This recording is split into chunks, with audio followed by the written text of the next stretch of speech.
Kyle, you're going to be in Montreal on Thursday and Friday, I should say. I'm not sure if it's an all weekend festivities, what you got planned, but you'll be covering the NHL draft in Montreal.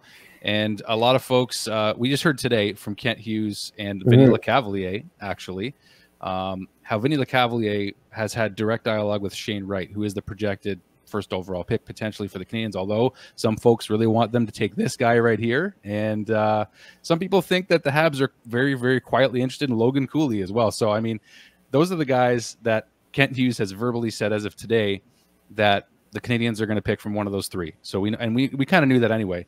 But, you know, I guess my first question will be, I know that no one knows the answer, no one has the insight, but who do you believe the Canadiens will take? And then I guess we'll go from there. I'm really not confident enough in saying, right? Like, I don't know, like that. And that's kind of the beauty of it. I mean, I understand that you know, Shane Wright's been projected for a long time here to be the consensus #1 pick. But, you know, it seems like, you know, Slafkovsky and to your point, Logan Cooley has made things kind of interesting here. And the fact that Kent Hughes, and maybe it's just gamesmanship, like it's going to be a big enough deal. The fact that, you know, as we've all talked about, it's in Montreal, they have the first overall pick. But now that like he's leaving all the possibilities open, it was beautiful watching him today. I thought it was great. I'm going, golly, like we were in for a great week here, the draft and in Montreal. Like, gosh, would they consider trading the first overall pick? Sounds like he hasn't closed the door on that. Does he try to get 2 picks within the top 3, the top 5? Sounds like that's in play too. So it could be just absolutely thrilling if you're a Montreal fan in terms of what could potentially happen here early on in the first round of the draft come Thursday night at Centre Bell. So I love that he's kind of gone about that route and just leaving the different possibilities open.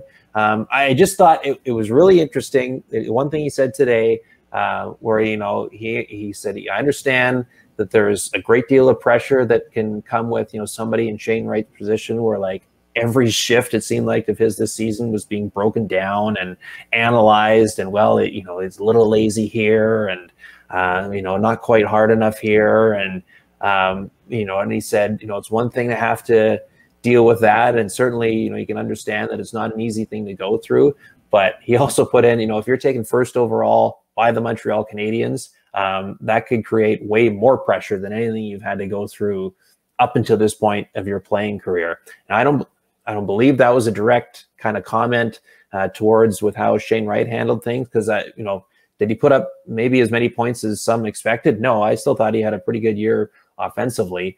But I just thought it was interesting as they kind of weigh all the factors of who they ultimately want to select if they do use that first overall pick, which I think they will. That much I can say confidently is that they will pick someone at 1 on Thursday. But, you know, as you're projecting, how is this person going to be able to play 3-5 years down the road at the NHL level? You're also wondering how he's going to handle all this of being a first overall selection by the Montreal Canadiens and the scrutiny that'll inevitably come with that, you know, whether you're playing well or struggling.